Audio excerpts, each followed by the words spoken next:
नमस्ते साथीहरू, सबैलाई स्वागत छ मेरो युट्युब च्यानल सागर एनिथिङमा। र आज म चाहिँ तपाईँहरूलाई फोटोसपको पार्ट 1 एपिसोड ल्याएको छु, जसमा चाहिँ म तपाईँलाई फोटोसप के को लागि युज हुन्छ र फोटोसपको इन्टरफेसको बारेमा बताउँछु। लाइक हैन। र सबैभन्दा पहिला चाहिँ हामी फोटोसप अन गरौँ है त। फोटोसपको लागि मसँग अलरेडी डाउनलोड छ। यदि तपाईँलाई के अरे फोटोसप डाउनलोड गर्नु छ भने म तपाईँलाई एउटा लिङ्क बताउँछु। ठ्याक्क हजुरको गुगल क्रोममा गएर है सर्च बारमा गेट इन्टु पिसी भनेर हान्नुहोस् है त। गेट इन्टु पिसी भनेर हान्नुहोस्। हजुरलाई यो टाइपको वेबसाइट खुल्छ र यसमा गइसकेपछि तपाईँलाई जुन खालको सफ्टवेयर डाउनलोड गर्नु छ यहाँबाट मजाले गर्न सक्नुहुन्छ है त।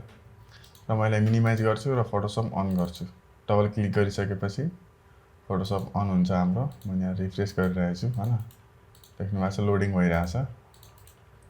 र यो ग्राफिक डिजाइनिङ भन्नाले के बुझ्नुहोस् त भन्दा सिम्पली सबैभन्दा म तपाईँ तरिकामा बताउन चाहन्छु कि ग्राफिक डिजाइनिङ भनेको एउटा यस्तो प्लेटफर्म हो जसबाट तपाईँले आफ्नो मेसेजलाई चाहिँ हैन, तपाईँले कसैलाई मेसेज प्रोभाइड गर्नु छ भने एउटा अट्र्याक्टिभ वेमा देखाउनु हो कि तपाईँले एउटा भिजुअल कन्टेन्ट चाहिँ तपाईँले आफ्नो आइडियाहरूलाई चाहिँ युज गरेर एउटा भिजुअल कन्टेन्ट देखाउनु हो है त आफ्नो कस्टमरलाई। लाइक यसलाई चाहिँ अलिक ढिलो नगरी म तपाईँलाई सायद दोस्रो कि तेस्रो पार्टमा चाहिँ यसको फुल डिटेल दिन्छु कि ग्राफिक डिजाइनिङ के हो र यसको चाहिँ तपाईँको करियरमा एकदमै हेल्पफुल हुन्छ, किन यति इम्पोर्टेन्ट छ है त। यसको बारेमा सम्पूर्ण डिटेलहरू चाहिँ म तपाईँलाई दोस्रो कि तेस्रो भिडियोमा दिन्छु। र अहिले चाहिँ तपाईँलाई जस्ट फोटोसपको यो इन्टरफेस देखाउँछु कि यो फोटोसपमा हामीले के हुन्छन्, के कस्ता हैन कुराहरू आउँछन् र यसमा केहरू चाहिँ युज गर्न सकिन्छ, के को लागि युज हुन्छ भनेर। सो बेसिकली सबैभन्दा पहिला तपाईँलाई म भन्छु कि फोटोसपमा चाहिँ तपाईँले हरेक कुरा चाहिँ बनाउन सक्नुहुन्छ क्या। फोटो एडिट भयो, त्यसपछि ठुल्ठुला कम्पनीहरूको ब्रान्डिङहरू भयो हैन, लेटर हेड, स्टाम्प, त्यसपछि भिजिटिङ कार्डहरू भयो, ब्यानरहरू भयो, बोर्डहरू भयो, सबै डिजाइनसँग रिलेटेड सबै कुराहरू चाहिँ तपाईँले फोटोसपबाट गराउन सक्नुहुन्छ है। इनफ्याक्ट मैले नै यो भिडियोको थम्बनेलको लागि पनि मैले फोटोसपै युज गर्छु के, किनकि यो एकदमै सजिलो सफ्टवेयर हो अरूको कम्पेयरमा। ल फोटोसपको यो तपाईँले देख्न सक्नुहुन्छ अगाडि यो भनेको इन्टरफेस हो है त। फोटोसप खुल्ने बित्तिकै अब फरक भर्जनमा फरक टाइपले देखाउँछ। यो चाहिँ मेरो 2019 भर्जन हो है त। र यिनीहरूको टुलहरू र कामहरू भनेको लगभग सेमै हुन्छ है त। ल यो फोटोसपको तपाईँलाई सिम्बल आइकनबाट देखाउँछु। पिएस लेखे चाहिँ फोटोसप, पिएसको फुल फर्म भनेकै फोटोसप हो। त्यसपछि तल देख्न सक्नुहुन्छ होम छ, त्यसपछि एलआर फोटोज, त्यसपछि क्रिएट न्यू र ओपन। क्रिएट न्यूमा गइसकेपछि तपाईँले एउटा न्यू फाइल ओपन गर्न सक्नुहुन्छ। न्यू फाइल भन्नाले जस्तै अब यहाँ न्यू डकुमेन्ट लेखेको छ है त। न्यू डकुमेन्ट यहाँ चाहिँ तपाईँले आफ्नो तपाईँले के को लागि युज गर्नुहुन्छ के अथवा तपाईँले के बनाउन खोज्नु भएको छ त्यसको लागि तपाईँले यहाँ पहिला फिलअप गर्नुपर्छ। लाइक अब तपाईँको यहाँ हेर्नु सक्नुहुन्छ, यहाँ अनटाइटल छ है त।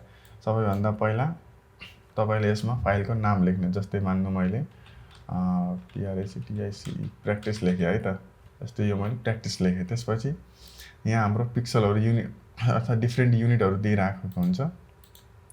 पिक्सल छ, इन्चेस छ, सेन्टिमिटर छ, मिलिमिटर छ। अथवा मैले धेरैजसो इन्चेसमा काम गर्छु किनकि मेरो धेरैजसो भनेको बोर्ड ब्यानरहरू, त्यसपछि लाइक ठुल्ठुलो कामहरूको लागि इन्चेस युज गर्नु, A4 साइजहरूको काम छ भने सेन्टिमिटर युज गर्नु, अथवा सानो प्याकेजिङहरू भयो, भिजिटिङ कार्डहरू भयो, त्यसको लागि चाहिँ मिलिमिटर युज गर्नु है त। यो चाहिँ तपाईँको आफ्नो इच्छाअनुसार नै हुन्छ।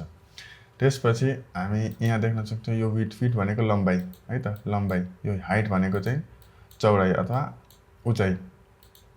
जस्तै मैले यहाँ 10 इन्च लेखेँ।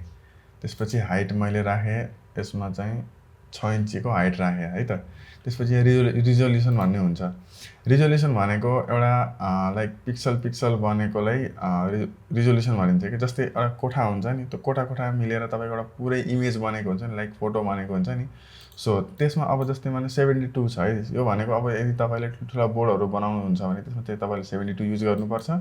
यदि तपाईँले लाइक A4 युज गर्नुभयो, त्यसपछि तपाईँले फोटोहरू एडिट गर्न खोज्नु भएको छ भने त्यसमा चाहिँ हजुरले 300 पिक्सल राख्दा हुन्छ है त।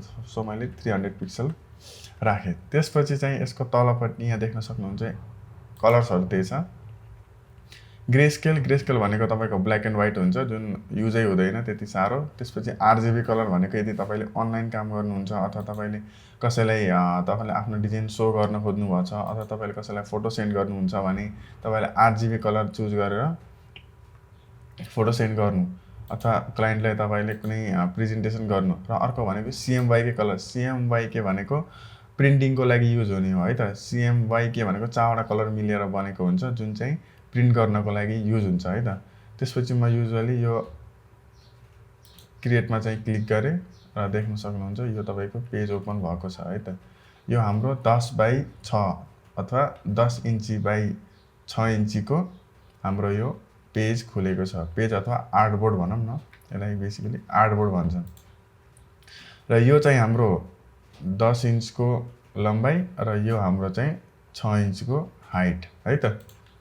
ल त्यसपछि अहिले चाहिँ यो मैले कुनै पनि यसको बारेमा अहिले बताउँदिनँ। अहिले जस्ट तपाईँलाई यो फाइल ओपन गर्न सिकाएको कि यसरी चाहिँ तपाईँले फाइल ओपन गर्न सक्नुहुन्छ। त्यसपछि यहाँबाट फेरि मैले क्यान्सल गरेँ। यो क्यान्सल यो तपाईँले यो यहाँ क्रस तपाईँको जहाँसुकै क्रस होस् त्यो भनेको क्यान्सलै हो कि है। त्यहाँबाट हटाउनु परेछ भने क्रसमा क्लिक गर्ने। सो मैले यसमा क्रसमा क्लिक गरेँ, यो हट्यो, फेरि नर्मली पहिलेकोमा आयो है त। त्यसपछि भनेको यो फाइल एडिट अनि त्यसपछि यो इमेजहरू अनि लेयर अनि त्यसपछि टाइप सिलेक्ट यो सबै भनेको तपाईँलाई फोटोसप युज गर्दा गर्दै तपाईँलाई सिक्नुपर्ने हुन्छ है त। म तपाईँलाई पार्ट बाई पार्ट त्यो सबै सिकाउने छु र है। क्रिएट न्यूबाट तपाईँले फाइल क्रिएट गर्न सक्नुहुन्छ है। र अर्को भनेको ओपनबाट तपाईँले यदि तपाईँको अलरेडी कुनै फोटोसपको फाइल छ अथवा कुनै तपाईँले इमेजेसहरू ओपन गर्नु परेछ भने ओपनबाट गएर तपाईँले खोल्न सक्नुहुन्छ। जस्तै मान्नु मैले यो इमेज छ, इमेजलाई मैले ओपनमा क्लिक गरिसकेपछि यो इमेज यहाँ आउँछ है त यसरी। ठिक छ ल। सो आजको लागि मात्र यो इन्टरफेसको मात्रै कुरा भयो। अर्को भिडियोमा चाहिँ म तपाईँलाई टुल्सहरूको र यसलाई युज गर्नुको यति धेरै हुन्छ नि रिजनहरू किन छ सो यो सबैको बारेमा डिटेलीमा बताउने छु। सो अहिलेको लागि यति नै। हस्, धन्यवाद।